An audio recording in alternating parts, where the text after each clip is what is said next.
300 hours. Commander Dante Blackwood had been awake for over 12 days straight, sustained by nothing but black coffee and the weight of 372 names. The names of soldiers who had died under his command in the last 18 months. The names burned into his memory like brands on flesh, each one a small death of its own. He stood alone in the war room at 0300 hours, the witching time when ghosts walked loudest. Before him spread tactical maps of the eastern border territories, red marks indicating recent skirmishes with General Christoph Steele's forces. The Shadowcrest clan had been pushing hard for 3 years now, testing defenses, probing for weakness, bleeding the Iron Peak Coalition one patrol at a time. Dante's fingers traced the route of last week's supply convoy, the one that never made it home. 11 soldiers. He knew their names. Corporal James Martinez, recently married. Private First Class David Chen wanted to be a teacher after his service. Sergeant Rebecca Wallace, 3 kids waiting for her in the northern settlements. The scar tissue across his torso pulled tight as he leaned over the maps. Shrapnel wounds from the ambush 7 years ago. The ambush where Isabella died, where his first mate had taken 3 rounds, meant for him because he'd been too slow, too confident, too sure that following Steele's aggressive tactics would win the day. She'd looked at him as the life left her eyes. No accusation, just love. That somehow made it worse. His hands trembled slightly. Not from exhaustion, though that sat heavy in his bones. From the constant calculation that never stopped. The tactical assessment that ran like background radiation through every waking moment. How many would die if he moved forces from the northern pass to reinforce the eastern approach? Which settlements could he afford to leave vulnerable? How much blood could he spend before the well ran dry? The door opened without warning. Captain Marcus Stone entered, moving with the careful precision of a man who'd learned not to startle his commanding officer. 40 years old, built like a brick wall, and the only person Dante trusted with the full tactical picture. "Sir, morning reports." Marcus set down a tablet but didn't step away. 3 dead, 7 wounded in overnight patrol skirmish at grid reference Delta 7. Dante closed his eyes. 3 more names to add to the list. Casualties? Specialist Anna Kowalski, Private Thomas Jefferson, Lance Corporal Miguel Santos. Marcus's voice remained steady, professional. But Dante heard the grief underneath. You didn't serve 20 years without learning to carry ghosts. Their families have been notified? Yes, sir. Benefits packages are being processed. Such clean words for such ugly business. Benefits packages. As if money could fill the hole where a daughter, a son, a father used to be. Dante straightened, forcing his spine to support the weight it had carried for 5 years as Alpha King. At 38, he felt 60. What else? Marcus hesitated. That tiny pause spoke volumes. Council's demanding another meeting. Lord Vincent wants decisive action. He's pushing for a full-scale invasion of Shadowcrest territory. Lord Vincent can push all he wants. I'm not sending soldiers to die just to make him feel decisive. Dante's voice came out harder than he intended. We need intelligence before we escalate. Going in blind is how people end up dead. Sir, with respect, the Council's getting restless. It's been 3 years of border skirmishes. They want results. They want glory. There's a difference. Dante turned back to the maps. Glory costs lives. I'm not in the business of buying glory. Marcus moved to stand beside him, studying the same terrain Dante had memorized down to every ridge and hollow. Steele sent another message. Came through diplomatic channels an hour ago. Dante's jaw tightened. And? He's formally challenging you to single combat. Grey Rock Pass. Victor takes disputed border territories. He called you soft, said your father would be ashamed of what you've become.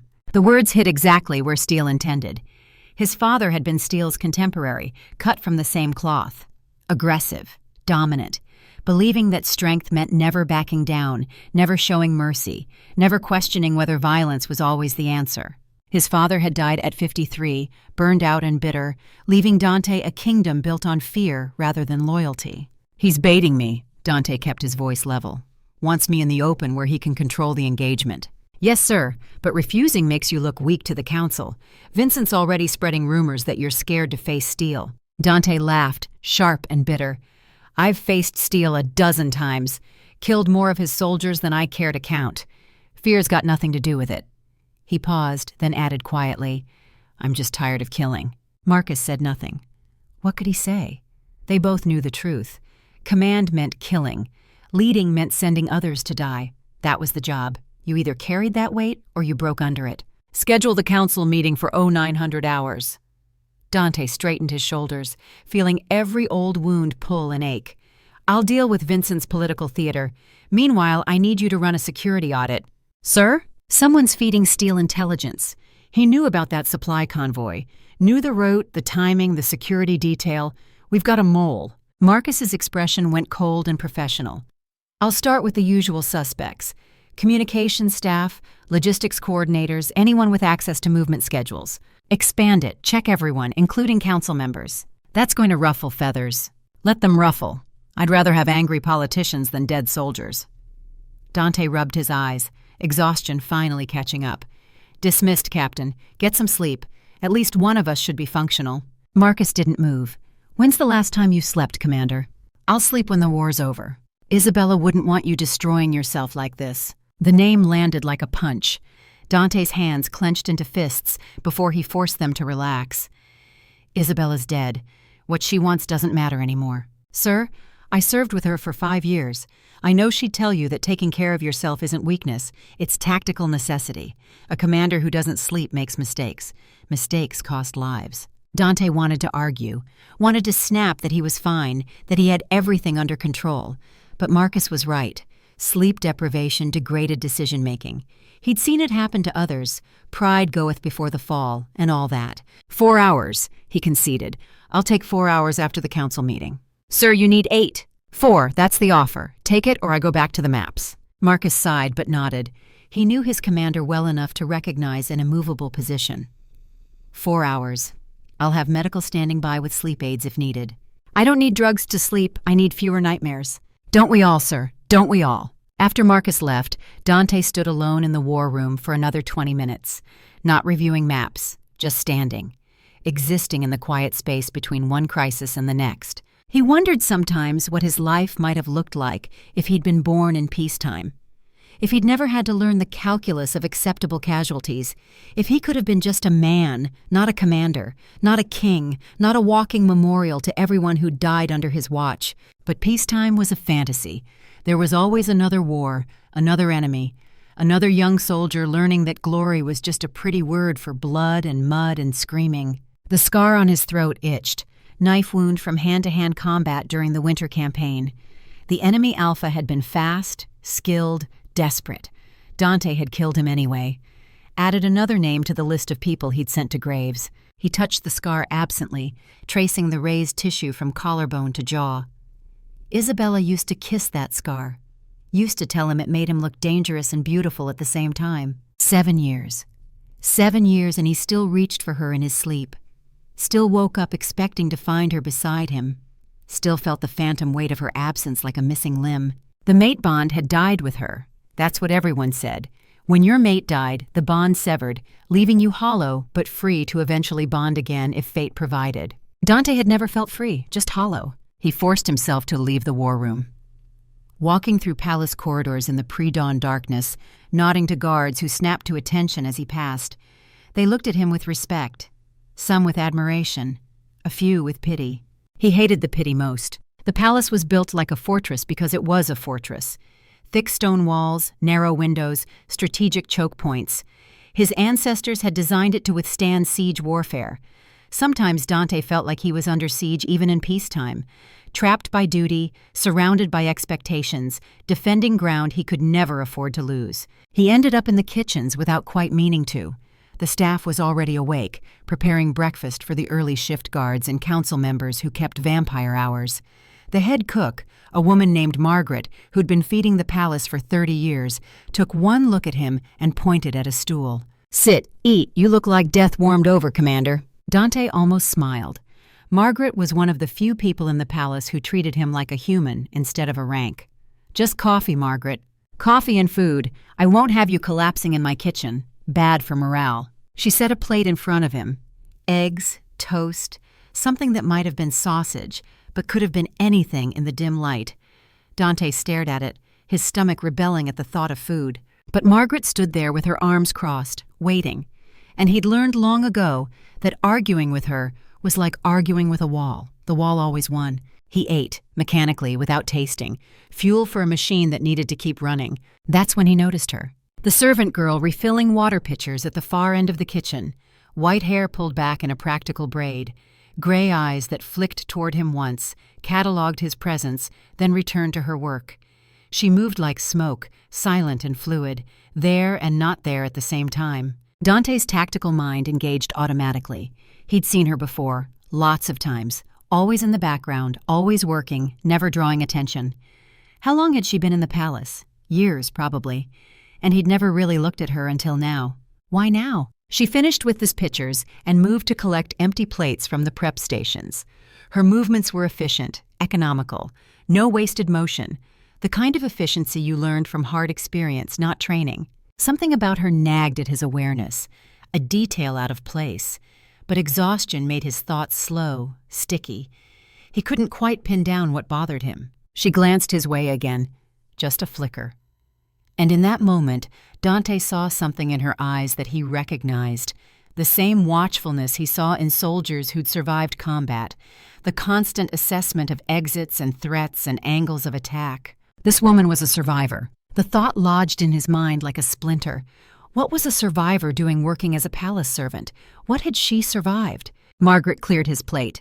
Better. You've got color back in your face. Thank you, Margaret. Don't thank me. Just take care of yourself. We need you functional, Commander. All of us do. He nodded and stood, intending to head to his quarters for those 4 hours Marcus had negotiated. But his eyes found the white-haired servant one more time. She was watching him, not obviously, but he caught it. The way her gaze tracked his movement toward the door. On impulse, Dante pulled a classified document from his jacket. Intelligence brief about patrol routes. He made a show of reading it, then set it down on the counter as if he'd forgotten it, and walked out. It was a test, crude but effective. If she was just a servant, she'd either ignore it or turn it into security. If she was something else, she'd look, and looking would tell him what he needed to know. He waited in the corridor outside, watching through the gap in the doorway.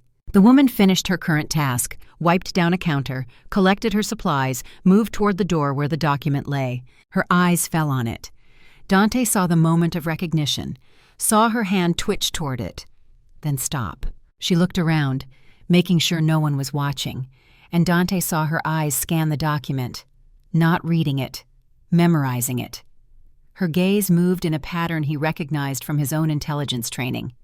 Top to bottom, left to right, capturing the visual layout for later recall.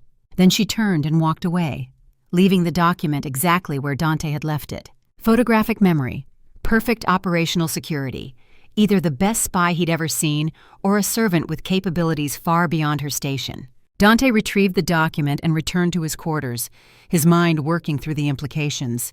He had a mole in the palace feeding information to steal, and he had a servant with intelligence training who'd just proven she could acquire and retain classified information without leaving a trace. Asset or liability, ally or enemy, he'd need to watch her.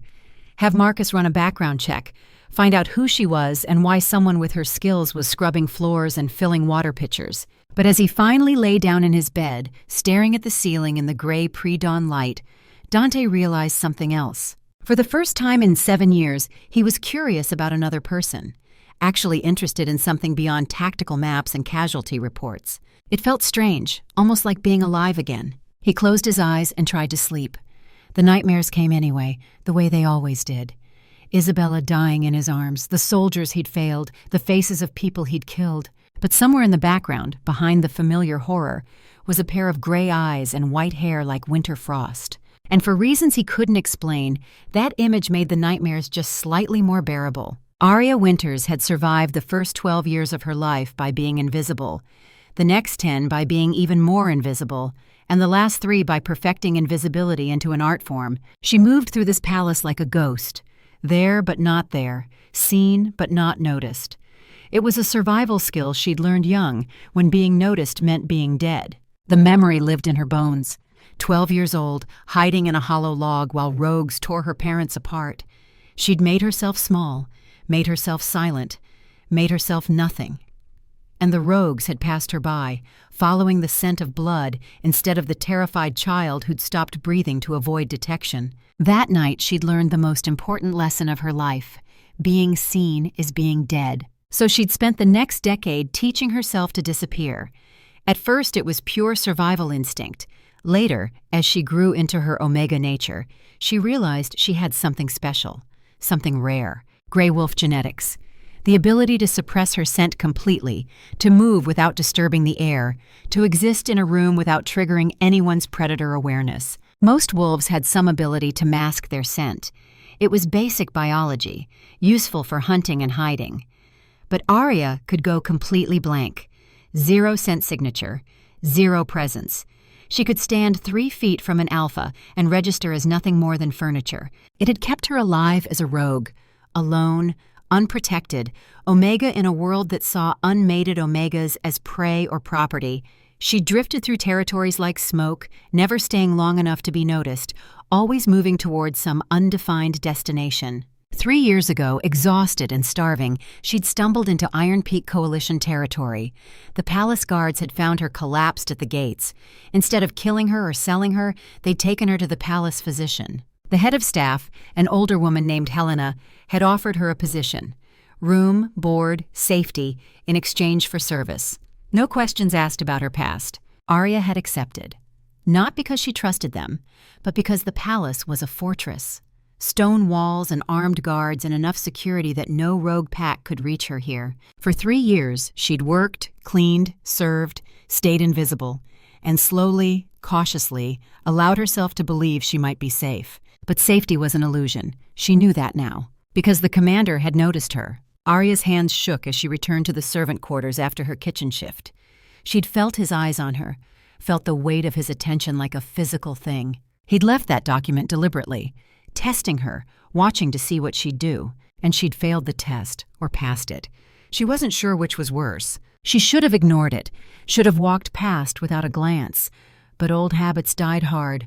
Information was survival. Knowing things before others knew them meant staying one step ahead of danger. So she'd looked, memorized the patrol routes and timing, filed it away in the mental archive she'd been building for 3 years. Now the commander knew she had capabilities beyond a typical servant, which meant she was compromised, which meant she needed to decide whether to run or stay. Running meant going back to the wilderness, back to sleeping in trees and stealing food, and never knowing if the next sunrise would be her last. Staying meant dealing with whatever consequences came from the commander's suspicion. Aria sat on her narrow cot in the shared servant dormitory and tried to think tactically. What would a predator do? What would someone smarter and stronger and more dangerous do in her position? She'd watched the commander for 8 months now, not intentionally at first, but he was hard to ignore. He radiated authority and danger and something else, something that made her wolf instincts sit up and pay attention. Sadness, bone-deep, soul-crushing sadness. She'd recognized it because she carried her own version. The trauma of losing everything, of being alone, of survival coming at the cost of ever feeling safe. He never slept. She knew because she worked early shifts and late shifts, and sometimes saw him in the war room at all hours, hunched over maps like a man trying to solve an impossible equation. He blamed himself for something. She knew because she'd seen the way he looked at casualty reports, the way his hands trembled before he forced them still. He was drowning. And unlike her, he didn't even try to swim. He just sank deeper, letting duty pull him under. Aria didn't know why she cared. Caring about people was dangerous. Caring meant attachment. Attachment meant loss. Loss meant pain. But she did care. Despite every survival instinct screaming at her to stay detached, she cared that the commander was destroying himself. Maybe because she understood. Maybe because she saw in him what she might become if she let herself sink into her own trauma. Or maybe because beneath the tactical assessment and the survival calculations, she was still human enough to recognize suffering and want to ease it. Her thoughts were interrupted by the morning bell. Time for the day shift. Time to put on her invisible face and move through the palace like she belonged to the furniture. But as she braided her white hair and prepared for another day of not being noticed, Aria made a decision. She wouldn't run, not yet. The commander's attention was dangerous, yes, but it was also an opportunity. If he was looking for a spy, she could prove she wasn't the enemy. If he was looking for an asset, she could prove her value. And if he was just looking for someone who understood what it meant to carry ghosts, well, she understood that better than most. Aria didn't believe in fate. Didn't believe in destiny or meant to be or any of the romantic nonsense that Omegas were supposed to dream about. But she believed in adaptation, in survival, in doing whatever it took to stay alive another day. The commander had noticed her. That changed the equation, so she'd adapt. She'd survived worse than the attention of a dangerous alpha. She'd survive this too. The council meeting started at 0900 hours exactly, because Lord Vincent prided himself on punctuality. Dante arrived 2 minutes early, Marcus at his side, and took his seat at the head of the massive oak table that had hosted 3 generations of Alpha Kings. The council members filtered in. Lord Vincent Grey, 55 years of political ambition wrapped in expensive suits. Duchess Elena Thornhart, elegant and sharp as a knife, representing the Omega noble houses. 7 other territorial representatives, each carrying their own agendas and grievances. Dante waited until everyone was seated before speaking. "Gentlemen, Lady Elena, thank you for assembling on short notice." Vincent didn't wait for pleasantries. "Commander Blackwood, we've received General Steele's challenge. The Council demands to know your response." "My response is that I'm considering it." Dante kept his voice level. "Single combat has risks and benefits that need careful analysis. There's nothing to analyze. Either you accept and prove your strength, or you refuse and prove Steele right about your weakness." Vincent leaned forward. "The Shadowcrest clan sees hesitation as cowardice. If you won't fight, perhaps we need leadership that will." The threat was barely veiled. Dante studied Vincent's face, looking for tells. The man was too eager, too insistent on immediate action. "Lord Vincent, in your enthusiasm for combat, have you considered what happens if I lose? Who leads the coalition then?" Vincent had the grace to look uncomfortable. The succession protocols would activate. Succession protocols that put you in line for emergency leadership. Convenient timing for you to be pushing me toward personal combat. The temperature in the room dropped 10 degrees. Several council members shifted uneasily. Vincent's face went red. "Commander, are you accusing me of treason?" "I'm accusing you of playing politics while soldiers die. There's a difference. Barely." Dante stood, placing both hands on the table. "Here's what's happening. We have a mole. Someone in this palace is feeding Steele intelligence. Until we find them, I'm not making any major strategic moves that could be compromised." Duchess Elena spoke up, her voice calm but pointed. "Commander, if I may, the mole situation is concerning, but refusing Steele's challenge makes you look weak regardless of the reasoning. Perhaps there's a middle ground?" "I'm listening." "Don't refuse. Don't accept immediately either. Request time to set terms. Use diplomatic channels to negotiate timing, location, rules of engagement. It shows strength and wisdom rather than fear or recklessness." Dante considered it. Elena was smart, probably too smart to trust completely, but her suggestion had merit.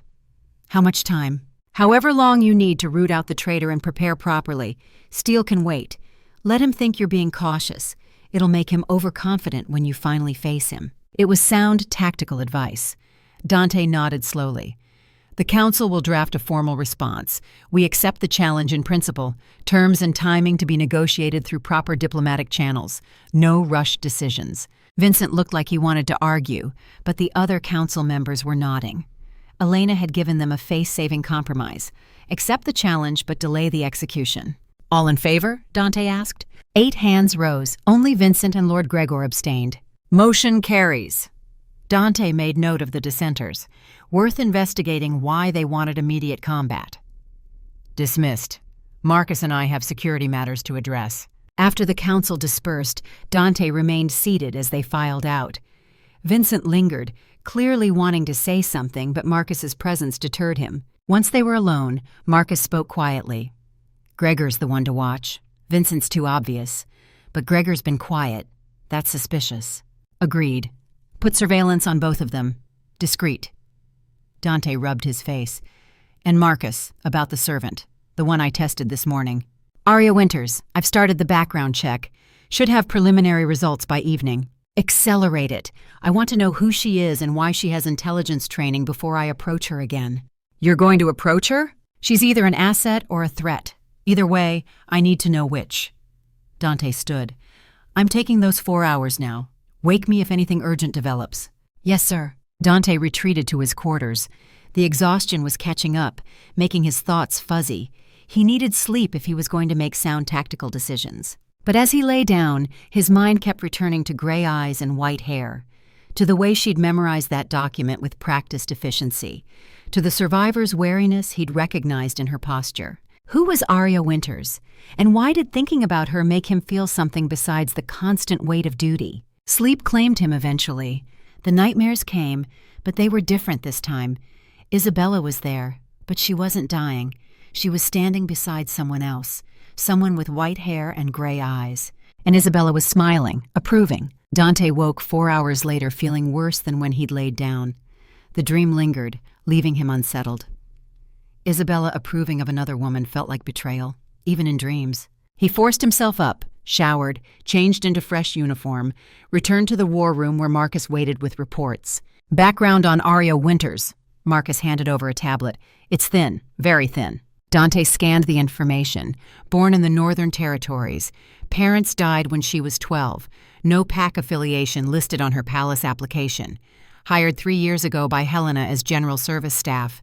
No disciplinary issues. No complaints. Unremarkable performance reviews. Too unremarkable, like someone deliberately trying to avoid notice. This is incomplete. Dante looked up. No one's record is this clean. Everyone has something. That's what I thought. So I dug deeper. She claimed to be from a settlement called Winter's Edge, but when I checked, no settlement by that name exists in the Northern Territories. Never has.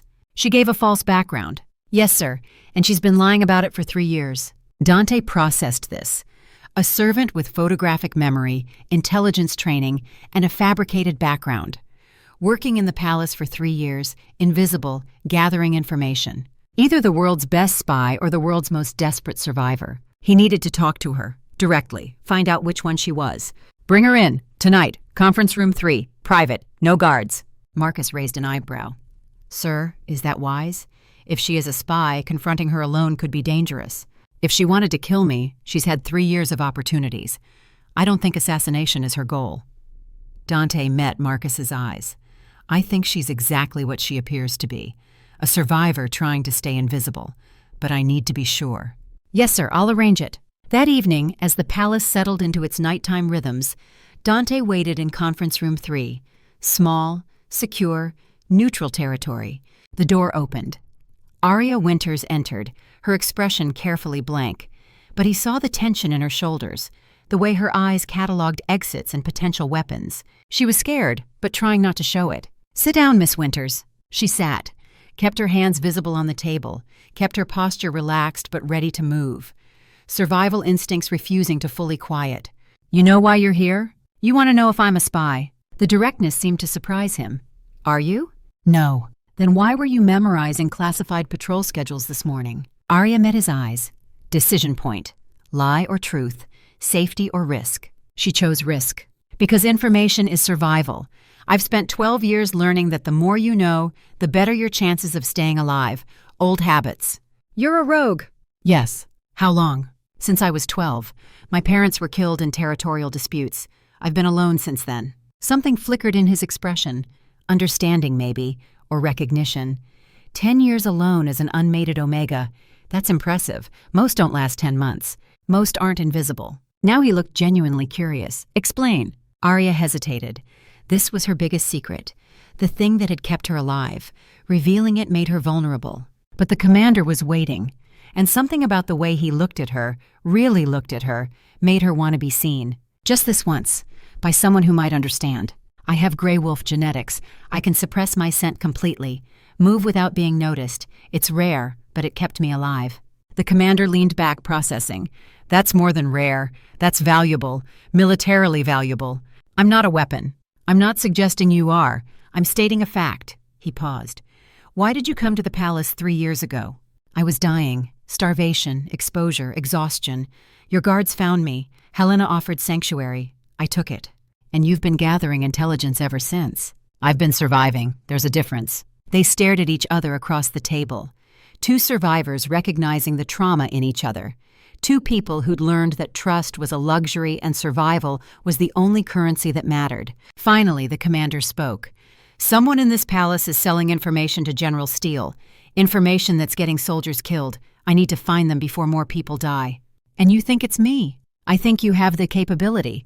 Whether you have the motive is what I'm trying to determine. Aria considered lying, considered deflecting. But something about this man's exhaustion, his brutal honesty, his willingness to sit alone with a potential traitor, made her want to give him truth. "It's not me. I don't care about your war. I don't care about politics or territory or any of it. I just want to stay alive and safe. That's all I've ever wanted." "Can you prove it's not you? Can you prove it is?" The ghost of a smile crossed his face. "Fair point." Then the smile faded. "But here's my problem, Miss Winters. Someone knows about you. Someone told General Steele that I've noticed a servant, which means either you're the mole or someone's watching you watching me." Ice flooded Aria's veins. "What?" "Steele sent a message this morning, referenced a white-haired servant, but I only noticed you today. The only way he'd know is if someone reported it immediately." The implications crashed over her like a wave. Someone was tracking her movements. Someone knew the commander had tested her. Someone was feeding that information to the enemy, which meant she wasn't safe here. Had never been safe. The illusion had just lasted longer than most. "I need to leave." Aria stood. "If they're watching me, if they think I'm important to you somehow, I'm a target. I should go before I bring more danger." "Sit down." The command in his voice made her Omega instincts twitch, but she remained standing. "I'm not one of your soldiers, Commander. You can't order me around." "You're right, I can't." His voice softened. "I'm asking. Please sit down, let me finish." Something in his tone made her sit. Not submission, but curiosity. The same curiosity that had made her look at that classified document instead of walking away. "You're not a target because you're important to me. You're a target because they think you might become important to me. There's a difference." He leaned forward. "But here's the thing. If you run, they'll assume you are the mole, and I'll have to hunt you down. It's not personal. It's tactical necessity." "And if I stay?" "If you stay, you work with us. Help us find the real mole. Use those intelligence-gathering skills for something other than survival." Aria laughed, sharp and bitter. "You want me to spy for you, after spending this whole conversation determining whether I'm already spying against you. I want you to have a choice that isn't running or dying. I'm offering you a third option. Help us. Prove your loyalty. And in exchange, you get what you actually want. Safety. A place to belong. Protection." It was tempting. Dangerously tempting. To stop running. To stop hiding. To maybe, possibly be part of something instead of just surviving alone. But Aria had learned the hard way that promises of safety were usually lies. "Why would you trust me?" The commander was quiet for a long moment. Then he said something she didn't expect. "Because I know what it's like to carry ghosts, to make every decision based on survival instead of living, to be so tired that oblivion starts looking attractive." His eyes met hers. "I see that in you, and I think if you were going to betray anyone, you would have done it already. You've had 3 years of opportunities. You haven't taken them. Maybe I'm just patient. Maybe. Or maybe you're exactly what you claim to be, a survivor trying to find a safe place to exist." He stood. "You don't have to decide tonight. Think about it. But Miss Winters, whatever you decide, decide fast. Because something is coming. Something bigger than border skirmishes. And when it hits, I need to know whose side you're on." Aria stood as well, her mind racing through scenarios and possibilities. "If I agree to help, what exactly would you want me to do?" "Keep doing what you're already doing. Watch, listen, gather information, but bring it to Captain Stone or me instead of filing it away for personal use. Be our eyes in places we can't reach. You want me to use my invisibility for you instead of for myself. I want you to choose to be part of something, to stop just surviving and start living." He paused. "But I won't force you. The choice is yours." Aria studied him. This dangerous, broken, exhausted alpha who led armies and carried the weight of hundreds of deaths, who'd lost his mate and never recovered, who was offering her a chance at something beyond mere survival. She should say no, should run, should protect herself the way she always had. But when she opened her mouth, different words came out. "I'll think about it. Give me until tomorrow night." The commander nodded. "Tomorrow night, then I need an answer." Aria left the conference room and walked through the darkened palace corridors back to her quarters. Her mind spun with possibilities and fears, and something she hadn't felt in 10 years. Hope. It was terrifying. In his private quarters, Dante stood at the window looking out at the night sky. The meeting with Aria Winters had gone better than expected, and worse. Better because she wasn't the mole. He was certain of it now. Not through evidence, through instinct. The same tactical instinct that had kept him alive through dozens of combat engagements. Worse, because now he had to consider what it meant that Steele knew about her. That someone was watching closely enough to report on a momentary attention paid to a servant. The mole was very good. Better than he'd anticipated, which meant finding them would be harder than a simple security audit. Marcus entered without knocking. How did it go? She's not the mole, but someone's using her to get to me. Should we put her in protective custody? No, that confirms she's important. Better to let her move freely, but increase surveillance around her. See who's watching. Marcus nodded. Smart. Use the bait to catch the fisherman. I hate that she's bait, but I don't see another option. Dante rubbed his face. Did you get any sleep? 4 hours. You? The same. Not enough, but it'll do. Sir, about Steele's challenge.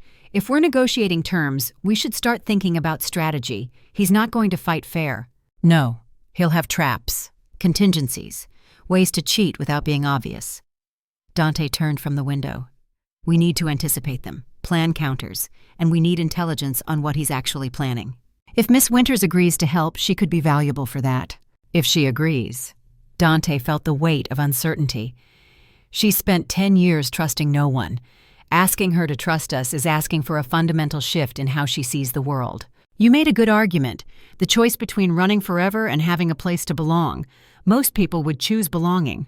Most people haven't survived what she has. Survival changes you, makes trust nearly impossible. Marcus studied his commander carefully.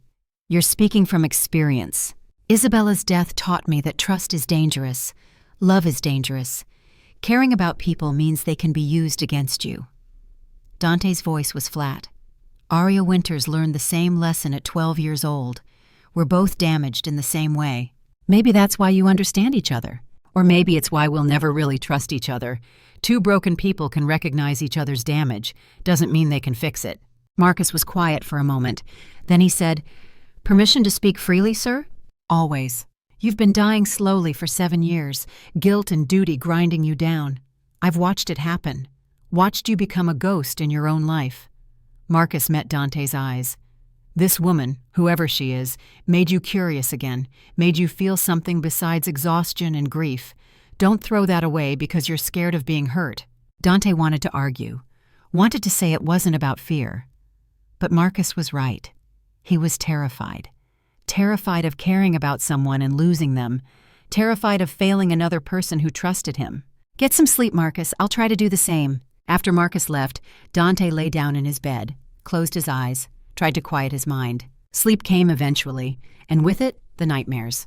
But for the first time in 7 years, the nightmares included something besides death and failure. They included gray eyes and white hair, and the possibility, however fragile, that maybe two broken people could find a way to be less broken together. Maybe survival could turn into something more. Maybe tomorrow would bring answers instead of just more questions. In the darkness, Dante dreamed.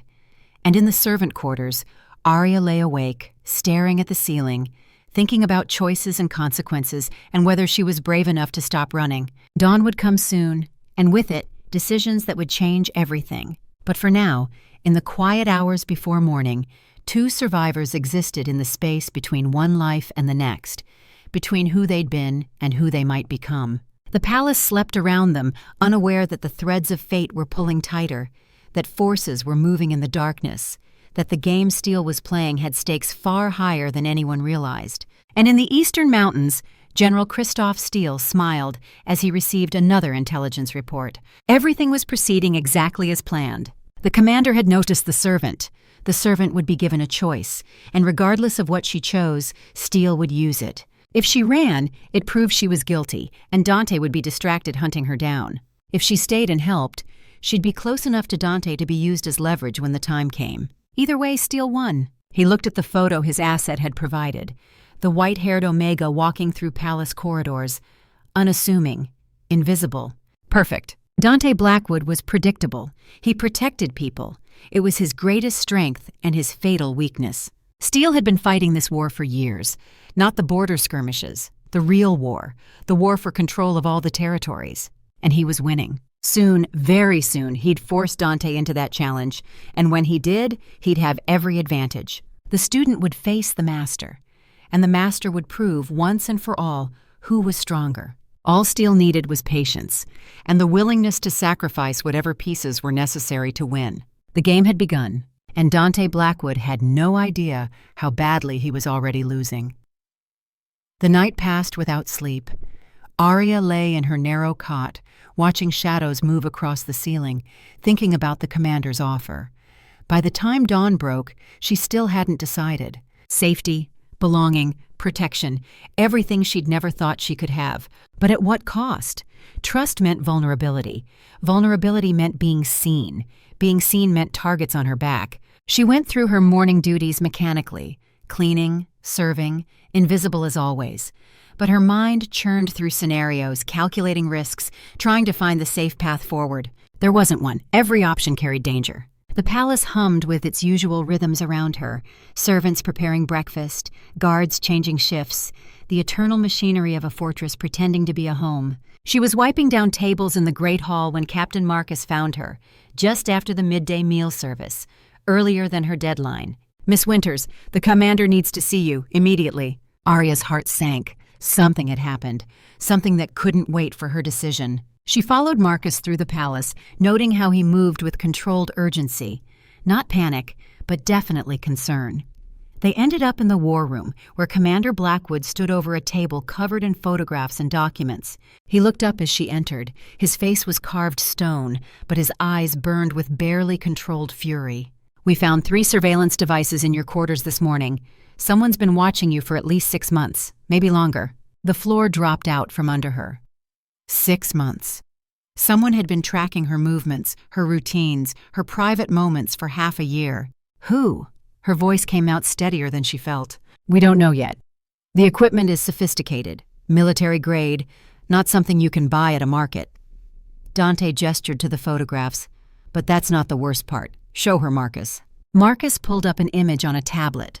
Aria's face, captured in high definition. Her in the kitchen, her in the corridors, her in the war room during briefings. Dozens of photos, cataloged and dated. These were sent to General Steele's camp last night, along with a detailed profile, your routines, your capabilities, everything we discussed yesterday. The cold spread through Aria's chest, turning her blood to ice. "They're going to come for me." "Yes," Dante's voice was flat, matter of fact. "Either to kill you because they think you're important to me, or to capture you because they've realized what you can do. Your Grey Wolf genetics make you valuable. Steele's wanted a stealth operative for years." "Then I need to leave. Now, before they get close enough to take me." "You can leave." Dante met her eyes. "Or you can let us protect you while we use this situation to draw out the mole." There it was again, the offer, the choice. Stay and be bait, or run and be hunted. Aria looked at the photographs of herself, catalogued like a specimen, documented like an insect pinned to a board. Someone had violated her privacy, her safety, the small bubble of security she'd built. Rage kindled in her gut, hot and sharp. She'd spent 12 years being prey, running, hiding, surviving by staying invisible. Maybe it was time to stop running. Maybe it was time to bite back. "What's your plan?" she heard herself ask. Dante's expression shifted. Not quite a smile, but approval, recognition of a soldier choosing to fight instead of flee. "We let them think you're vulnerable. You continue your normal routines, but we have eyes on you at all times. When they make their move, we're ready. We capture whoever they send and force them to give up the mole." "You're using me as bait." "Yes, I won't lie about it. This is dangerous. You could get hurt. You could die. But if it works, we stop the mole and you get real safety, not just hiding, actual protection." Marcus spoke up. "We'll have a full tactical team positioned around you at all times. The commander himself will be your primary security. Anything goes wrong, we extract you immediately." Aria processed this. The commander would personally protect her. That meant he believed the threat was real and imminent. It also meant he was willing to put himself at risk for a servant he barely knew. Either he was genuinely honorable, or he was a very good manipulator. She studied his face, the exhaustion, the scars, the weight of command that pressed on his shoulders like a physical burden. He looked like a man who'd sacrificed everything for duty and had nothing left to give except more sacrifice. That kind of exhaustion was hard to fake. "How long?" she asked. 72 hours. If they don't make a move by then, we shift strategies." "And if I die in those 72 hours?" Dante's face went hard. "Then I've failed you. And I'll add your name to a very long list of people I couldn't save." He paused. "But I'm going to try like hell to make sure that doesn't happen." Aria made her decision, not because she trusted them completely, but because she was tired of being passive, tired of letting others decide her fate. If she was going to die, she'd die fighting, not running. "All right, I'm in." The next 48 hours moved like clockwork. Aria returned to her normal duties, but she felt the surveillance now. Invisible guards positioned in the shadows, Marcus coordinating security from a remote command post, and the commander himself, always within 50 feet, pretending to be occupied with other business but clearly watching. It should have felt suffocating. Instead, it felt strange, almost comforting. She'd been alone for so long that having people actively protecting her was an alien experience. She was restocking supplies in the East Wing when it happened. The attack came during the afternoon shift change, when guard presence thinned for exactly 15 minutes. Professional timing, someone who knew palace security protocols intimately. Aria was in a storage room cataloging linens when she felt it, a presence behind her, moving fast. Her gray wolf instinct screamed danger. She spun, saw the blade coming, dropped and rolled, the knife embedded in the wooden shelf where her throat had been seconds before. Her attacker was fast, alpha male, military training obvious in his stance. He pulled the knife free and came at her again. Aria didn't try to fight. She ran, exactly as the plan dictated. Draw the attacker into the corridor where the security team waited. She burst through the storage room door, the alpha right behind her, and ran directly into a tactical nightmare. 4 more attackers in the corridor, all armed, all positioned between her and safety. This wasn't a capture attempt. This was an assassination. The realization hit the same moment the first attacker grabbed her from behind. His arm locked around her throat in a professional chokehold. She had maybe 10 seconds before unconsciousness. Aria did the only thing she could. She went limp, dead weight, and dropped. The sudden shift in mass made the attacker's grip slip. She twisted, drove her elbow into his solar plexus the way she'd learned from watching the guards spar, and scrambled free. The other 4 closed in. Nowhere to run, no way to fight. She was about to die in a palace corridor, surrounded by people who'd promised to protect her. Then the commander arrived like a force of nature. Dante Blackwood moved through the attackers with brutal efficiency. He wasn't fighting for sport or honor, he was killing to protect. Each strike was precise, lethal, final. The first attacker went down with a crushed throat. The second took a knife to the heart. The third died before he could bring his weapon up. The last 2 realized they were overmatched and tried to run. They didn't make it 10 feet before Marcus and his team appeared from the opposite corridor, cutting off escape. In less than 30 seconds, it was over. 3 dead, 2 captured, and Aria standing in the middle of the carnage, shaking so hard her teeth chattered. Dante was at her side immediately, his hands gentle despite the blood on them. "Are you hurt?" She shook her head, unable to form words. The adrenaline was crashing, leaving her weak and dizzy. "Get her to medical, full examination." Dante's voice was all commander now. "Marcus, interrogate the survivors. I want to know who sent them and why they went for a kill instead of capture." "Sir, you're wounded." Aria looked down and saw blood spreading across Dante's side. One of the attackers had gotten a blade through his guard. "It's superficial. See to Miss Winters first." "Commander, you're bleeding." "That's an order, Captain." Marcus looked like he wanted to argue but knew better.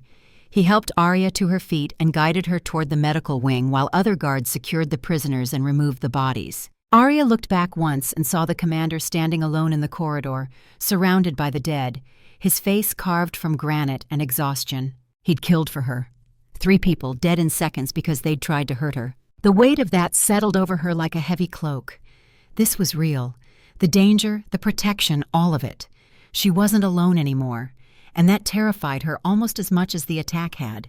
The medical examination confirmed what Aria already knew. Bruises from the chokehold, minor abrasions, nothing serious. The physician cleared her and sent her to her quarters with orders to rest. Aria ignored the orders. Instead, she went looking for the commander. She found him in the war room, arm freshly bandaged, interrogating one of the captured attackers. The man was secured to a chair, defiant despite his circumstances. Aria stood in the doorway, watching. Dante's interrogation technique was methodical, calm, almost gentle, but underneath was steel, the absolute certainty that he would get the information he needed one way or another. "Who sent you?" "Go to hell. I've been there. It's overrated." Dante leaned back against the table. You came to kill, not capture. That's unusual. Steele wanted her alive, so either you're not working for Steele or someone gave you different orders. The attacker said nothing. Here's what I know. You're professional military. Shadowcrest training based on your fighting style. But you're using Iron Peak security protocols, which means you've had inside access. So you're either a deserter or a deep cover operative. Dante paused. Which means someone in my palace recruited you. Still silence. Dante's voice dropped to something colder, harder. 3 of your team are dead.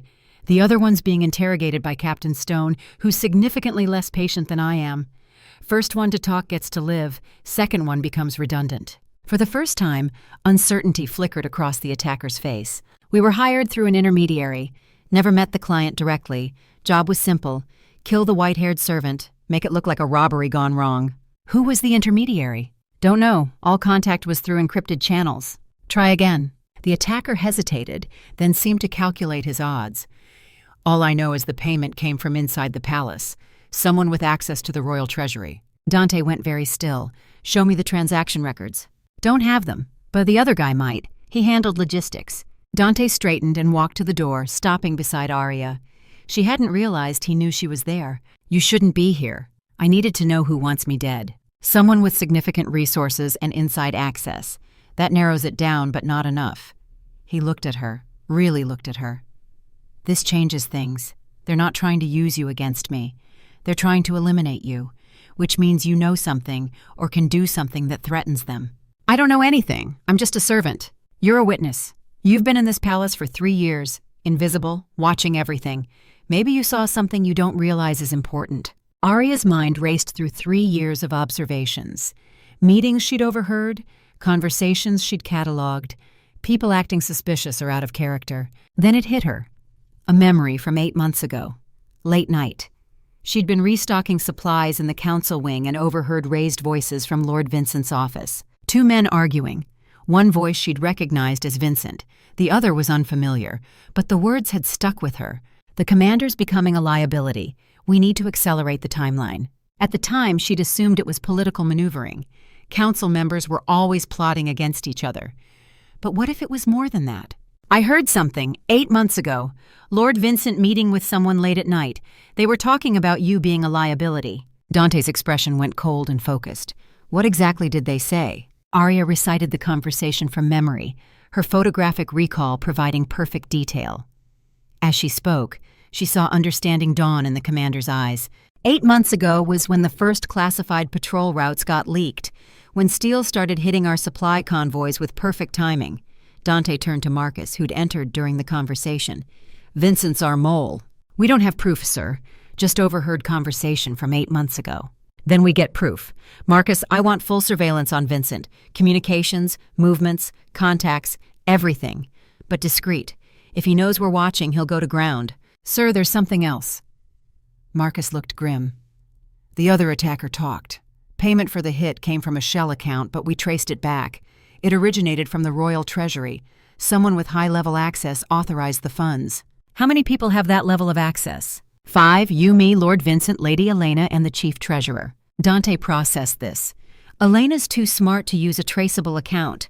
The treasurer's been with us for 30 years and has no motive, which leaves Vincent. Or someone who stole Vincent's access codes. Either way, Vincent's involved. Dante made a decision. We bring him in, quietly. I'll question him personally. Aria spoke up.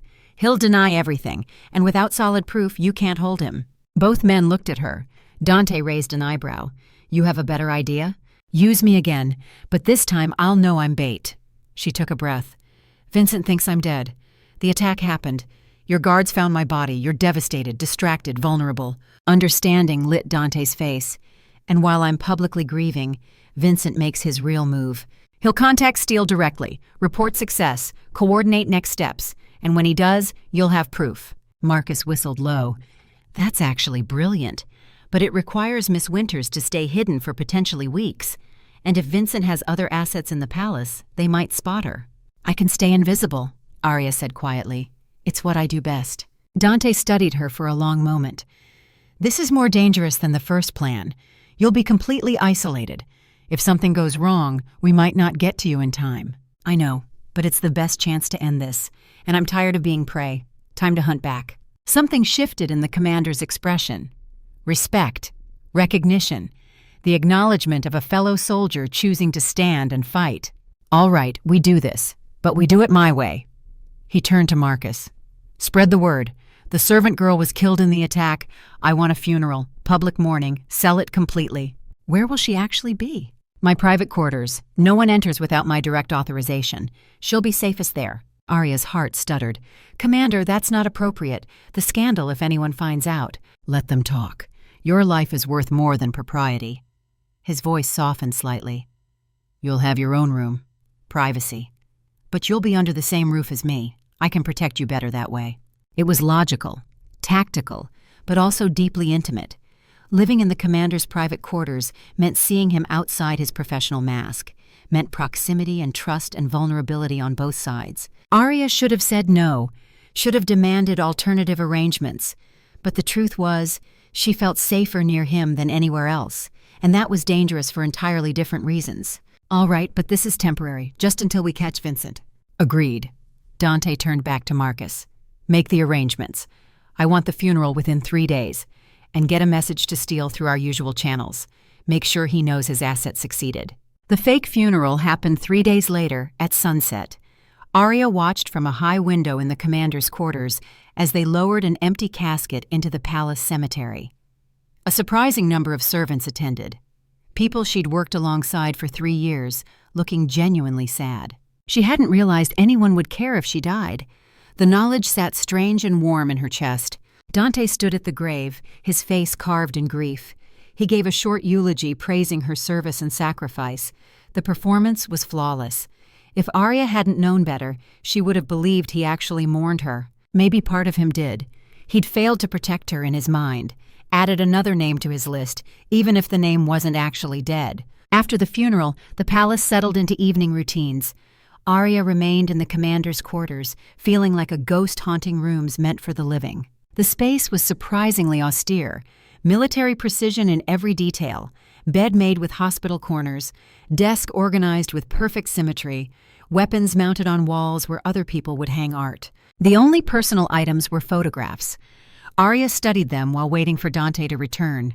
His team, his soldiers, smiling faces that she recognized from memorial plaques around the palace. The dead outnumbered the living in his photo collection. One photo drew her attention, a woman with kind eyes and dark hair standing beside a younger Dante, both of them smiling like they knew a secret the rest of the world didn't. Isabella, his dead mate, the ghost he'd never stopped carrying. That was taken 3 days before she died. Aria turned to find Dante standing in the doorway. She hadn't heard him enter. For a man his size, he moved quietly when he wanted to.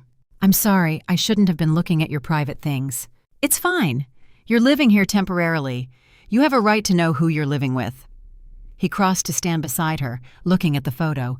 7 years and I still expect to see her around corners, still reach for her at night. The bond doesn't really die, does it? Everyone says it does, but that's a lie. It dies. But the memories don't. The guilt doesn't. The wondering if you could have done something different. He touched the photo frame lightly. She took rounds meant for me, threw herself in front of enemy fire because she knew I'd hesitate. She was always faster at making the hard calls. You blame yourself. I was commanding officer. She was under my command. Her death is my responsibility. Aria understood that logic, the same logic that had kept her alive. Every death near you is your failure, your fault, your burden to carry. That's a heavy load. It's the job. He turned away from the photo. Marcus has confirmation. Message went to Steele's camp an hour after the funeral. Simple code, package delivered, Vincent celebrating quietly in his quarters. Do we have proof it came from him? Not yet, but we're monitoring all outgoing communications. Next time he contacts Steele, we'll catch it. Dante gestured toward a door. Your room's through there. It's small but private. Bathroom's attached. Help yourself to anything you need. Thank you, Commander.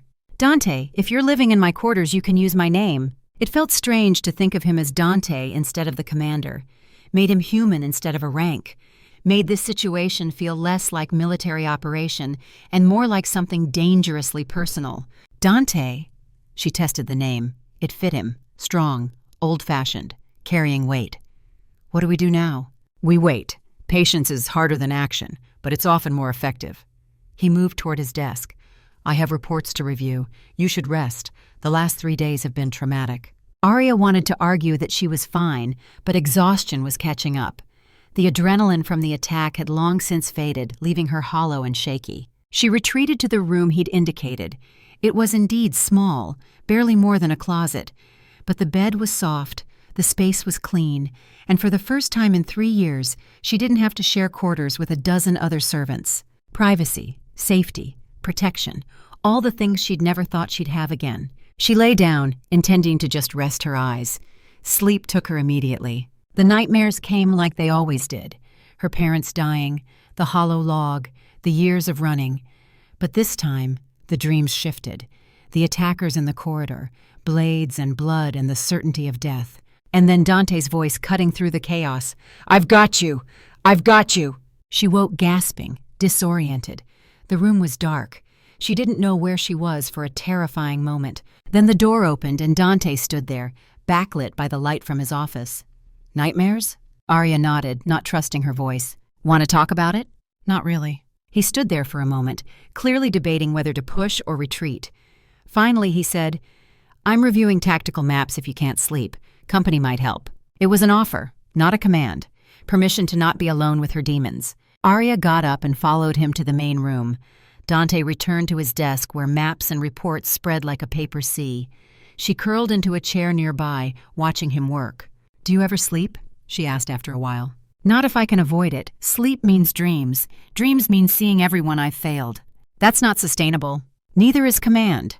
But here we are." He made a notation on one of the maps. 372 names. That's how many soldiers have died under my command in the last 18 months. The number hit like a physical blow. 372 people. Each one a life ended, a family destroyed, a future erased. How do you carry that? Badly, but carrying it badly is better than not carrying it at all. They deserve to be remembered, even if it destroys me. Aria saw it then, the truth underneath all his tactical brilliance and command presence. Dante Blackwood was slowly dying from the inside out, guilt and duty grinding him down one name at a time. And he thought he deserved it, thought the pain was penance, thought suffering was the price of leadership. "Isabella wouldn't want this for you." He went very still. "You don't know what Isabella would want. I know what anyone who loved you would want. They'd want you to live, not just survive. They'd want you to forgive yourself. I don't get to forgive myself. I get to do the job until it kills me or someone better takes over." His voice was flat, final. "That's the deal." Aria recognized the walls. She'd built the same ones. Survival meant not letting anyone close. Safety meant not caring. Protection meant isolation. But sitting here, watching this broken commander carry impossible weight, she realized something. Maybe survival wasn't enough. Maybe there was something beyond just staying alive. Maybe there was living, actually living, connecting, trusting, being part of something instead of just hiding from everything. It was a terrifying thought. "For what it's worth," she said quietly, "I'm glad you didn't let me die." Dante looked up from his maps. Something shifted in his expression. Not quite a smile, but softer, more human. "For what it's worth, I'm glad you chose to stay and fight instead of run." They held each other's gaze for a moment that stretched longer than it should have. Two survivors recognizing something in each other, something neither of them had names for yet. Then Dante returned to his maps, and Aria returned to watching him work. The silence between them wasn't uncomfortable. It was the shared quiet of people who understood that sometimes presence was enough. The hours passed. Eventually exhaustion claimed Aria again. She dozed in the chair, drifting in and out of awareness. At some point she felt herself being lifted, carried, placed gently on the small bed in her room, a blanket pulled over her, and a voice barely above a whisper. "Sleep, I'll keep watch." For the first time in 12 years, Aria slept without nightmares. Because for the first time in 12 years, she wasn't alone. 5 days into the operation, Marcus brought news. Lord Vincent had sent another coded message. This time, they'd intercepted it before encryption. The message was damning. Troop movements, supply routes, defense rotations, everything Steele needed to plan a devastating attack, and confirmation of Aria's death, along with a request for payment of the second half of the assassination fee. "We have him." Marcus set the evidence on Dante's desk. Full digital trail. Vincent's been selling information for 2 years. We can trace at least 40 leaks directly to him. Dante stared at the documents. 2 years. How many of those 372 deaths could be laid at Vincent's feet? How many soldiers had died because a council member sold them out for money? Bring him in, quietly. I don't want him alerted. Already done. He's in holding cell 3. Good. Dante stood. Let's end this. Aria spoke up from where she'd been listening. I want to be there. No, this is going to get ugly. He tried to have me killed. I deserve to face him. Dante looked at her, saw the steel in her spine, the determination in her eyes. She wasn't asking permission. She was informing him of what she was going to do. Fine, but you stay back. If it turns violent, you leave immediately. Agreed. They went together to the holding cells. Vincent sat in the interrogation room, still maintaining his politician's composure. That composure cracked when he saw Aria walk in behind Dante. You're supposed to be dead. Disappointed? Aria kept her voice level. Vincent's eyes darted between her and Dante, calculating, looking for an angle. I don't know what you think you know, but whatever accusations you're making are baseless. Dante placed the evidence on the table. We have everything, Vincent. 2 years of communications, payment records, dead drops. You've been selling intelligence to Steele since before the war started. You probably helped start the war. You can't prove any of that. We can prove all of it. The question is whether you cooperate or we drag every detail out through trial and execution. Vincent's mask slipped. Underneath was something ugly, desperate. You don't understand. Steele was supposed to win. He had a plan to unite the territories, to make us strong again. You were making us weak with your peace talks and diplomatic solutions. So you betrayed your own people? Got hundreds killed? Dante's voice was dangerously quiet. I was saving them. Steele would have ended the war quickly, would have established real leadership. You're just prolonging the suffering with your mercy and hesitation. Aria saw it then. Vincent actually believed his justification, actually thought betrayal was patriotism. The cognitive dissonance was stunning. Dante leaned across the table. Here's what's going to happen. You're going to give us everything, every contact, every communication method, every piece of intelligence you sold. And in exchange, your family won't be stripped of their titles and holdings. And if I refuse, then I'll make sure everyone knows exactly what you did. How many soldiers died because of your greed? How many families lost loved ones because you sold them out? You'll die disgraced, and your family will carry that shame for generations. It was a brutal choice. Cooperate and be executed quietly, or refuse and destroy everything you claim to be protecting. Vincent broke, as Dante knew he would. Self-interest always won over ideology when the consequences became personal. Over the next 6 hours, Vincent gave them everything. Names, methods, coded communications, dead drop locations, and most importantly, the full extent of Steele's network. It was worse than anyone had suspected. The spy ring extended into 4 allied territories. Dozens of people in positions of trust, all feeding information to Steele. And the ultimate goal wasn't just winning the border war, it was completely destabilizing the coalition, creating enough chaos that Steele could step in as a stabilizing force and take control of all the territories. He's building an empire.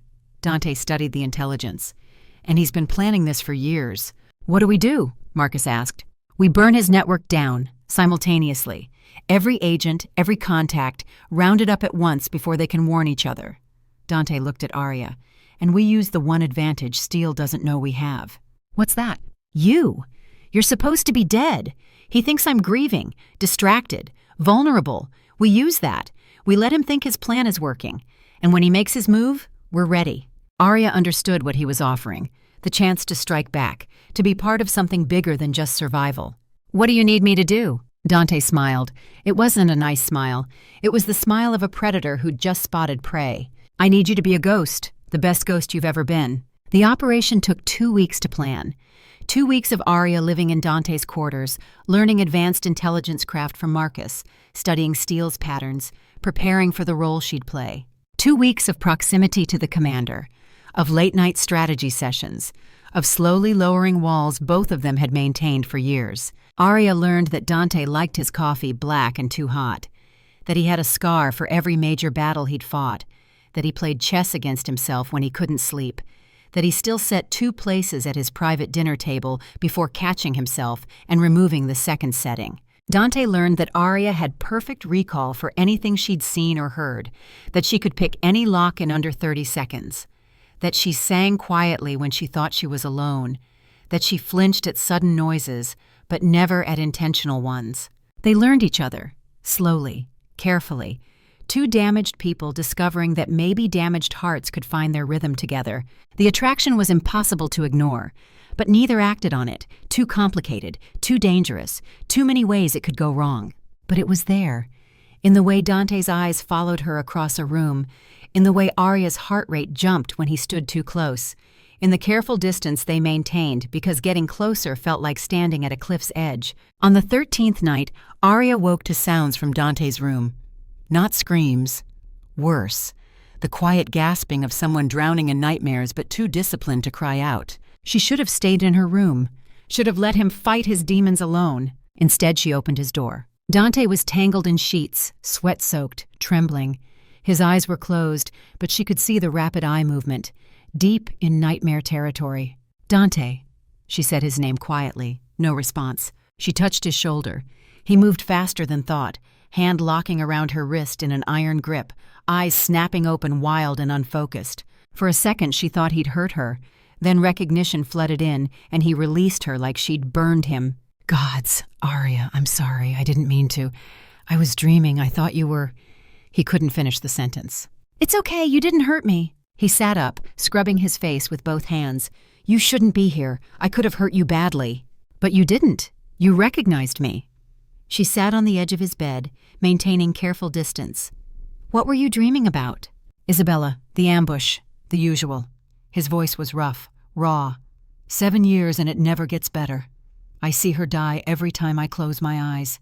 I dream about my parents, about hiding while they screamed, about being 12 and alone and certain I'd die next. They sat in the darkness, two survivors sharing space with their ghosts. "Does it ever stop hurting?" Aria asked quietly. "No, but you learn to carry it. You get stronger from carrying it, or it crushes you. There's no middle ground." "Which are you, stronger or crushed?" Dante laughed, bitter and sharp. "Ask me after I'm dead. That's when we'll know." Aria turned to look at him. Really look at him. This man who carried impossible weight, who blamed himself for things outside his control, who'd protected her when he had every reason not to trust her.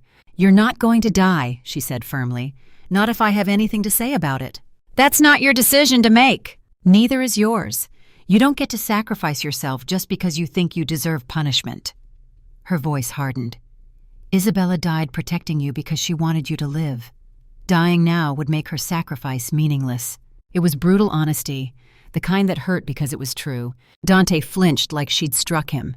Then something in his face crumpled. Not crying, but close. The wall cracking under pressure it could no longer hold. "I don't know how to live. I only know how to survive, and I'm so tired of surviving." Aria understood that exhaustion, felt it in her own bones, the weariness of existing without purpose beyond the next sunrise. Without thinking, she reached for his hand, laced her fingers through his. Simple contact, simple comfort. "Then maybe we learn together how to live instead of just survive." Dante looked at their joined hands, then at her face, and something shifted, some decision made in the space between one breath and the next. He leaned forward, slow, giving her time to pull away. She didn't. The kiss was soft, tentative. Two people who'd forgotten how to be gentle learning the steps again. When they pulled apart, Dante rested his forehead against hers. "This is a terrible idea." "Probably. You're under my protection. This is an abuse of power." "I'm choosing this. You're not forcing anything." "It's still complicated. Everything worth doing is complicated." He kissed her again, deeper this time, less tentative, more sure. And for the first time in 7 years, Dante Blackwood felt something besides grief and duty. He felt alive. They didn't take it further that night. Both of them too damaged, too careful, too aware that rushing would break something fragile they were building. Instead, they lay together in his bed, holding each other, sharing warmth and presence and the quiet comfort of not being alone with the nightmares. Morning came too soon. With it, reality and responsibility. Marcus arrived with final intelligence. Steele was making his move. The challenge would happen soon. Exact timing still being negotiated through diplomatic channels. "He's confident." Dante studied the reports. "Thinks I'm weakened, grieving and distracted. This is his play." "It's also a trap." Marcus pulled up tactical analysis. Steel doesn't fight fair. He'll have contingencies, backup plans, ways to cheat without being obvious. Then we need our own contingencies. Dante looked at Aria. Think you can stay invisible in a crowd of thousands? She smiled, feral and sharp. I've been invisible my whole life. Time to use it for something useful. The plan came together over the next 48 hours. Dante would accept the challenge, face Steel in formal combat, but Aria would be there, watching, waiting, ready to expose whatever trap Steel had planned. It was dangerous. It was risky. It relied on perfect timing and a ghost no one knew existed. But it was the best chance they had. On the night before the challenge, Dante and Aria stood together on the balcony of his quarters, looking out at the mountains where Grey Rock Pass waited. I could die tomorrow, Dante said quietly. You could, but you won't. Aria took his hand. Because I'll be there, your invisible guardian. My ghost, your shadow. He turned to face her, serious, intense. If something goes wrong, if I don't make it, promise me you'll run. Don't try to avenge me, just disappear, live. Don't ask me to promise that. Aria, no, you don't get to protect me by dying. We're partners now. We survive together or not at all. The words hung between them. Partnership. Together. The things neither of them had believed they could have again. Dante pulled her close, kissed her like it might be the last time, because it might be, and Aria kissed him back, pouring everything she couldn't say into the contact. Fear, hope, determination, the fragile beginning of something that might be love if they survived long enough to find out. When they finally pulled apart, both were breathing hard. Win tomorrow, Aria whispered. Come back to me. I'll try. Dante rested his forehead against hers. For the first time in 7 years, I actually want to survive tomorrow. That's because of you. Then don't disappoint me. They spent that night together, not just holding each other, but claiming, connecting. Two survivors choosing life over mere survival, choosing each other over isolation. It was fierce and tender and desperate and gentle all at once, the physical manifestation of everything they'd been building over weeks of proximity and trust. And when morning came, when duty called and the challenge loomed, they faced it together. Dante as the commander everyone expected, strong, tactical, ready for battle. Aria as the shadow no one knew existed, invisible, watching, prepared to strike from darkness if needed. Two damaged hearts that had found their rhythm together. Now they just had to survive long enough to see if the rhythm would hold. The sun rose over Grey Rock Pass, and with it, the battle that would decide everything began. Grey Rock Pass had witnessed 1,000 battles over the centuries. The ground was soaked with old blood, the stone walls scarred by claw marks and blade strikes. It was neutral territory by ancient treaty, a place where disputes were settled through single combat when diplomacy failed. Today, thousands gathered to watch Commander Dante Blackwood face General Christoph Steel. The challenge that would decide the fate of disputed territories and possibly the entire coalition. Aria moved through the crowd like smoke. Her gray wolf genetics fully engaged, she was invisible even in the press of bodies.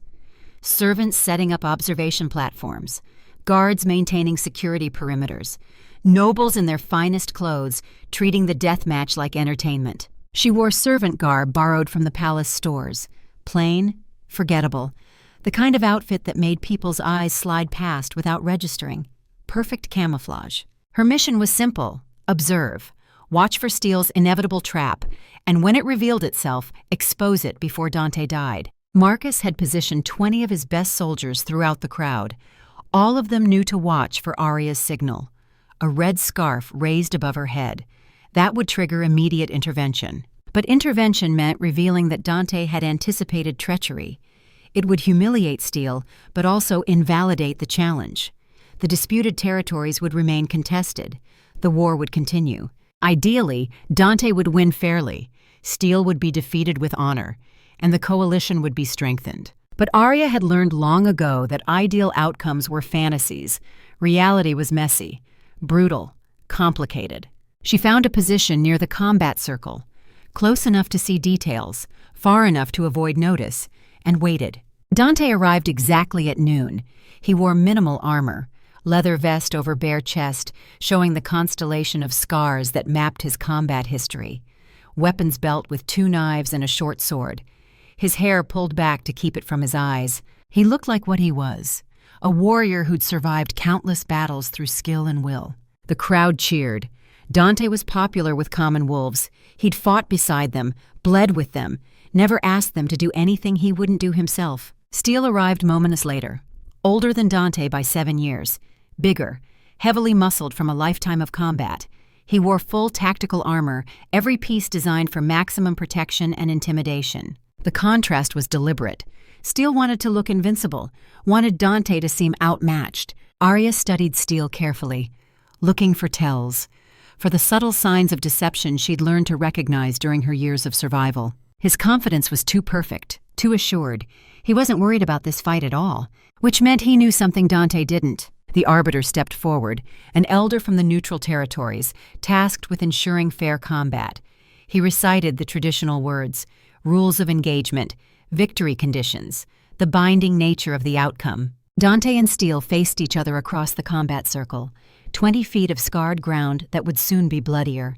"Last chance to yield, student," Steele's voice carried across the sudden silence. "Surrender now, and I'll let you live as my subordinate. Keep your territories. Just acknowledge that I'm the better leader." Dante's response was quiet but clear. "I learned everything you taught me, Master. Then I learned better lessons. You're the past, I'm the future, and the future doesn't yield to dinosaurs." Steele's face darkened. "Then die with your pride intact." The Arbiter raised his hand, dropped it. "Begin!" They circled each other, both too experienced to rush in, both reading stance and position and weight distribution, looking for openings. Steele attacked first, a testing strike, fast but not committed, checking Dante's reaction time. Dante deflected easily, didn't counter, just defended and repositioned. Another strike, another deflection. Steele was faster than his size suggested. Each attack came from unexpected angles, the accumulated wisdom of decades of combat. But Dante had fought Steele before, knew his patterns, anticipated the feints and combinations. The fight settled into rhythm: strike, defend, counter, disengage. Both warriors too skilled to make obvious mistakes. Aria watched with her heart in her throat. Every exchange could be fatal. One slip, one moment of slower reaction. That's all it would take. Minutes passed. Neither fighter had landed a serious blow. Both were breathing harder, sweat gleaming on skin. Then Steele changed tactics. Instead of precise strikes, he went for power. Overwhelming force, using his size advantage to batter through Dante's defenses. Dante adapted, gave ground, let Steele chase, expending energy on attacks that hit nothing but air. It was smart fighting, patient, using the opponent's aggression against them, but it looked like retreat to the crowd. Murmurs spread, whispers that the commander was losing, that maybe Steele was the stronger alpha after all. Aria wanted to scream at them. Couldn't they see? Dante was controlling the pace, drawing Steele into overextension. But crowds saw what they expected to see, and they expected the bigger, more aggressive fighter to dominate. Steele must have heard the whispers. His confidence grew. He pressed harder, faster, driving Dante back toward the edge of the combat circle. Dante's heel touched the boundary line. One more step and he'd be out of bounds. Automatic forfeit. Steele grinned. "Nowhere left to run, student." He lunged, full commitment, going for the killing blow. Dante dropped and rolled, under the strike, coming up behind Steele, his blade finding the gap in the armor at the back of the knee. Not a killing strike, but painful, debilitating. Blood flowed hot and red. Steele roared, more anger than pain. He spun faster than seemed possible for an injured man. The backhand caught Dante across the face, sent him sprawling, blood from a split lip, but he was already rolling, getting distance, not staying down where Steele could finish him. They reset, both wounded now, both bleeding. The fight had escalated. Aria's hands clenched. This was going badly. Dante was skilled, but Steele had the advantage of armor and size. This would come down to endurance. Who could last longer? Who would make the fatal mistake first? The fight continued. Brutal, methodical, both warriors landing strikes now, both taking damage. Dante's ribs cracked under a heavy blow. He didn't cry out, just adjusted his stance, protected the injury. Steele took a cut across his sword arm, deep enough to hamper his grip. He switched hands, barely slowed. They were destroying each other, piece by piece, wearing each other down toward whatever end waited. Aria couldn't watch and couldn't look away. Every strike against Dante felt like a blade in her own chest. the connection that had started forming between them, making his pain echo in her bones. She wanted to intervene, wanted to raise the red scarf and end this madness. But that would shame Dante, would prove Steele's claims that he was too weak to win alone. So she watched, and waited, and prayed to gods she didn't believe in. 30 minutes into the fight, both warriors were barely standing, Dante favoring his injured ribs, Steele's leg bleeding steadily, the ground beneath them slick with blood and sweat. This couldn't last much longer. Human bodies had limits. One of them would fall soon. Steele seemed to realize it too. He shifted tactics again, started talking. Psychological warfare when physical warfare had reached stalemate. She's pretty, the white-haired servant. Was she worth betraying your duty? Dante's expression didn't change, but Aria saw the micro-flinch, the tiny tell that Steele had struck a nerve. I'm going to find her family, her friends, everyone she ever cared about, and I'm going to make them pay for your weakness. It was bait, obvious bait, designed to make Dante angry, make him careless. Dante didn't take it. She's dead. Your assassins killed her. You've got no leverage there. Steele laughed. You think I don't know she's alive? You think I don't have eyes in your palace? She's watching right now, somewhere in this crowd, your little ghost. Ice flooded Aria's veins. He knew. Somehow he knew. Dante's stance shifted, just slightly, defensive, protective. Even though she wasn't visible, he was trying to shield her. See? Steele grinned through blood-stained teeth. Weakness. You care more about protecting her than winning this fight. That's why you'll lose. That's why I'm better. Dante's response was soft but carried perfect clarity. You're right. I do care about protecting her. But that's not weakness. That's strength you never understood. He attacked. Not wild, not careless, but with absolute commitment. Every technique, every lesson, every battle he'd survived, channeled into a combination that was pure lethal art. Steele defended. Barely. The unexpected aggression had shifted momentum. They traded strikes so fast Aria could barely track them, blades moving in patterns that seemed almost choreographed. Except choreography didn't leave trails of blood. Something was changing. Dante wasn't fighting to survive anymore. He was fighting to win, fighting to get back to the life he'd just started believing in, fighting for her. The realization hit like lightning. He was going to win. Against odds and injuries and a lifetime of self-destruction, Dante Blackwood was choosing life. Then everything went wrong. Steele stumbled, too perfectly, too obviously staged. Dante moved in for the finish, and a crossbow bolt struck Dante's shoulder from somewhere in the crowd. He staggered, blood blooming around the bolt shaft, not fatal, but debilitating. The crowd erupted in chaos, shouting, accusations, the arbiter calling for halt. But Steele didn't halt. He pressed the advantage, while Dante was injured and off balance, while confusion reigned. His blade drove toward Dante's exposed throat. Aria moved without thinking. She was too far away to physically intervene, but she didn't need to be close. Her voice cut through the chaos like a blade. Witness! The challenger brings hidden archers. The challenge is forfeit! Every eye turned toward the voice, trying to locate the speaker, but Aria was already moving, already disappearing into the crowd. Marcus's team moved simultaneously, converging on the position where the crossbow bolt had originated. They found the archer, one of Steele's soldiers in concealed position. The evidence was undeniable. Steele had cheated. The arbiter's voice boomed. Hold! Challenge invalidated! General Steele, you stand accused of treachery! Steele's face contorted with rage. He knew he'd been caught, knew his plan had failed. But he wasn't done. Not yet. He grabbed Dante, used him as a shield against the converging guards, his blade at Dante's throat. Stand down or the commander dies! Everyone froze. Hostage situations had no good outcomes. One wrong move and Dante's blood would paint the stones. Steele started backing toward the exit, dragging Dante with him, planning to escape with his hostage and regroup. He didn't see Aria, didn't register her presence as she moved through the crowd, getting closer, using the chaos as cover. She'd killed before. The assassins in the palace corridor. She knew how it felt, how it changed you. But this was different. This wasn't self-defense. This was choosing to end a life to protect someone she loved, because that's what it was. Love.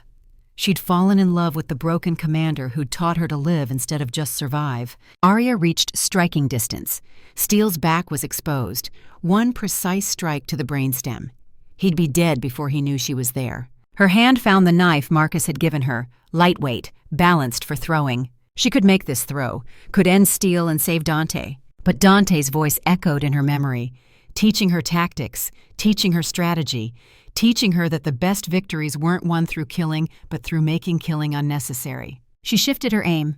Not the killing strike, something else. The knife flew, perfect arc, perfect rotation. It struck Steele's weapon hand, sank deep between the small bones. Steele screamed, dropped his blade. His grip on Dante loosened. Dante moved like lightning, twisted free, disarmed Steele completely, had him on the ground in seconds. Guards swarmed in, secured Steele, rendered him helpless. It was over, the challenge, the trap, all of it. Dante stood over his former master, bleeding, injured, but alive. "You lost," Dante said quietly. "Not because I'm stronger, because I had something worth fighting for. And you never understood that strength comes from connection, not isolation." Steele spat blood. "You're weak, sentimental, this isn't over." "Yes, it is." Dante turned to the arbiter. "I claim victory. General Steele forfeits through treachery. The disputed territories belong to Iron Peak Coalition." The arbiter nodded. "So witnessed, so declared. The challenge is concluded." Cheers erupted. Dante had won. The coalition was secure. The war was effectively over. But Dante wasn't looking at the celebration. His eyes scanned the crowd, searching. For her, Aria let herself be seen, just for a moment, meeting his eyes across the distance. The relief in his expression was worth every risk she'd taken. Then she disappeared again, because being invisible was what kept her safe, and she'd need to stay safe for what came next. The aftermath moved quickly. Steele was imprisoned pending trial. His spy network was systematically dismantled. The territories he'd claimed were returned to coalition control. Lord Vincent was executed quietly, his family stripped of titles but allowed to keep enough assets to survive, a mercy Vincent himself had never shown. The Shadowcrest clan sued for peace. Without Steele's leadership and with their conspiracy exposed, they had no stomach for continued war. Dante negotiated terms. Fair terms, the kind that built lasting peace instead of just delaying the next conflict. And through it all, Aria remained officially dead. Her ghost status gave her freedom to operate without scrutiny, to build the intelligence network that would prevent future betrayals. She worked directly with Marcus now, training other invisible operatives, people who'd been overlooked their entire lives, learning to use that invisibility as a weapon. The Gray Network, they called it, in honor of Aria's genetics and her willingness to operate in the shadows so others could walk in light. It was dangerous work, lonely work, but important. And every night, she returned to Dante's quarters, to the man who'd taught her that being seen by one person was worth being invisible to everyone else. 6 weeks after Grey Rock Pass, the council called for a formal ceremony. They wanted to honor Dante's victory, wanted to celebrate the end of the war. Dante had argued against it. He didn't like celebrations, didn't like being honored for doing his job. But the council insisted. The people needed this, needed to see their leader strong and victorious, needed closure. So Dante agreed, on one condition. The ceremony happened on a cold winter morning. The palace courtyard packed with thousands of witnesses, nobles and commoners alike. Everyone who'd survived the war and wanted to see peace formalized. Dante stood on the platform in full dress uniform, looking every inch the commander who'd saved them all. Marcus stood beside him, the loyal captain who'd served through every crisis. The high priestess began the traditional blessing, words thanking the gods for victory, for peace, for the strength of their leader. Then Dante did something no one expected. He called for Aria. The crowd murmured in confusion. The servant who died months ago? Why invoke a ghost? Dante's voice carried across the silence. Aria Winters did not die in that attack. She chose to become invisible so we could win this war. She's the architect of the Gray Network, the intelligence asset that dismantled Steele's conspiracy. Without her, we would have lost, and it's time she was recognized. Aria stood in the crowd, her heart hammering. This wasn't part of the plan. They'd agreed she would stay hidden, stay safe. But Dante was giving her a choice, be invisible forever, or step into the light. Marcus was scanning of the crowd. He knew approximately where she was positioned, but he couldn't see her. No one could when she didn't want to be seen. Seconds passed. The crowd grew restless. Some probably thought Dante was losing his mind, calling for ghosts. Then Aria made her decision. She dropped her gray wolf suppression, let herself become visible, and stepped forward through the crowd. The gasps were audible. People recognizing the white-haired servant who was supposed to be dead, watching her walk toward the platform like a spirit materializing from myth. Aria climbed the steps, stood beside Dante, visible, exposed, terrified. Dante took her hand, addressed the crowd. This woman saved my life multiple times, saved this coalition. She deserves recognition, respect, and a position that reflects her contributions. The high priestess looked flustered. This wasn't in the ceremony script, but she was wise enough to adapt. What position does the commander propose? Dante turned to Aria, his eyes asking permission for what came next. She nodded, barely, but enough. I propose she become my mate, my partner in leadership, my Luna, and eventually, when the time comes, my co-alpha of Iron Peak Coalition. The crowd erupted, some in celebration, some in shock, some in outrage. A servant becoming mate to the Alpha King? Unprecedented, scandalous, revolutionary. But Dante didn't back down. She's earned this, through blood and sacrifice and choosing duty over safety. Anyone who disagrees can challenge me directly. I'm happy to prove her worth with my life.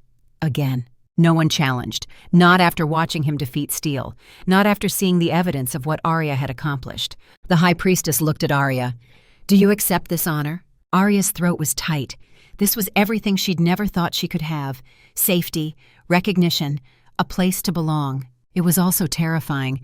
Being visible meant being vulnerable, meant trusting that people wouldn't destroy what they could see. But she'd learned something over the past months. Trust was risk. Love was risk. Living was risk, and she was done just surviving. I accept. The high priestess smiled.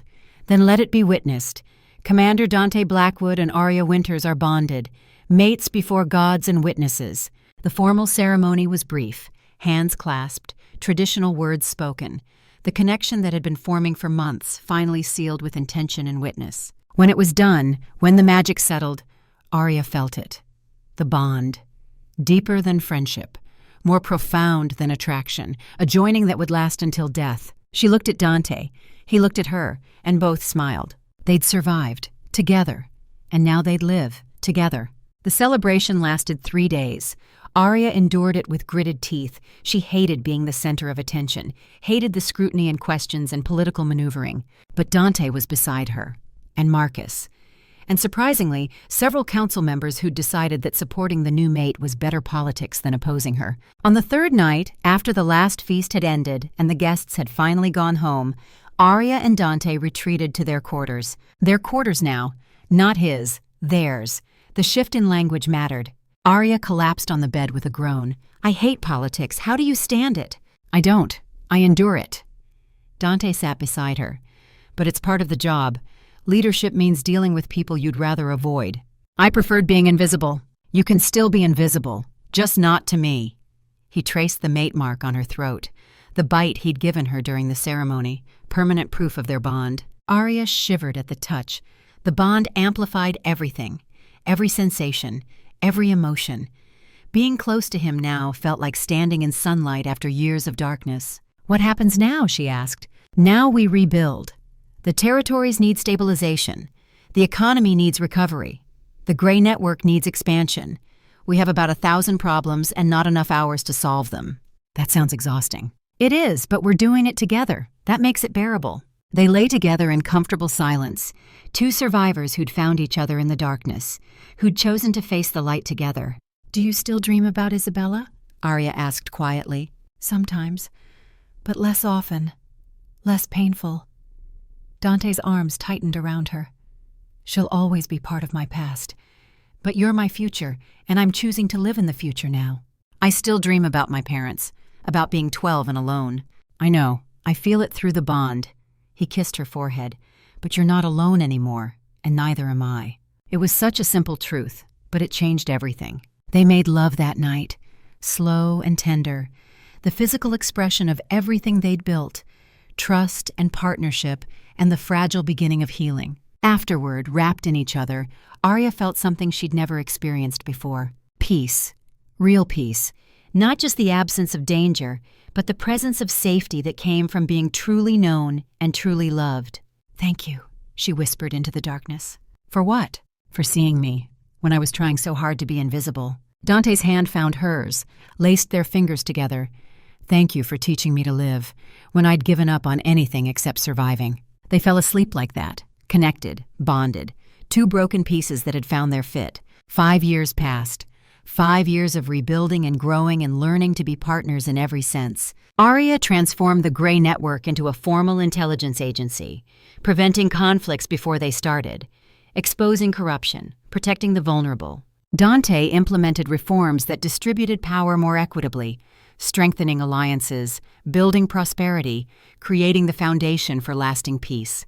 Together they expanded the coalition, brought in more territories under unified leadership, not an empire ruled by conquest, but an alliance built on mutual benefit and shared defense. The United Pact territories became reality, 12 territories working together, and Dante and Aria leading side by side. They had a daughter, Silvana, born with white hair and gray eyes and a tactical mind that showed brilliance even at age 3. Aria proved to be a fierce mother, protective but not smothering, teaching Silvana to be invisible when needed and seen when it mattered.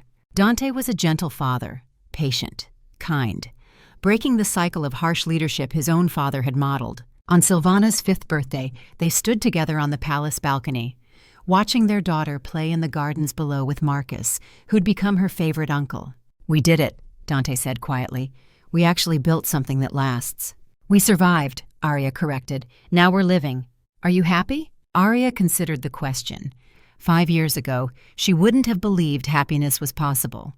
5 years ago, she was running and hiding and just trying to make it to the next sunrise. Now she had a partner, a daughter, a purpose, a home. "Yes," she said simply, "I'm happy." Dante pulled her close. "So am I. For the first time in 12 years, I'm actually happy." They stood in comfortable silence, 2 survivors who'd found each other in darkness, who'd chosen light together, who'd built something lasting from broken pieces. The ghosts were still there. Isabella, Aria's parents, the 372 soldiers whose names Dante carried. They'd always be there. But the ghosts had company now. Memories of joy alongside memories of loss, moments of love balancing moments of grief. The balance wasn't perfect, but it was real, and that was enough. Below them, Silvana's laughter rang out, pure and bright, the sound of a child who'd never known hunger or fear or the constant edge of survival. That was their legacy, not just peace, but the chance for the next generation to grow up without the wars that had defined them. Aria leaned against Dante, feeling the mate bond hum contentedly between them. 2 hearts beating in synchronization. "I love you," she whispered. "I love you too," Dante replied. "My ghost, my shadow, my light." They'd been split apart by trauma, by loss, by the cruel mathematics of survival. But they'd found each other, 2 broken pieces that somehow became whole when joined. The servant who became queen, the commander who learned to live, the invisible woman who chose to be seen, the broken soldier who chose to heal. Their story wasn't a fairy tale. It was messy, complicated, scarred by everything they'd survived, but it was theirs, and it was real, and that made it more valuable than any perfect fantasy.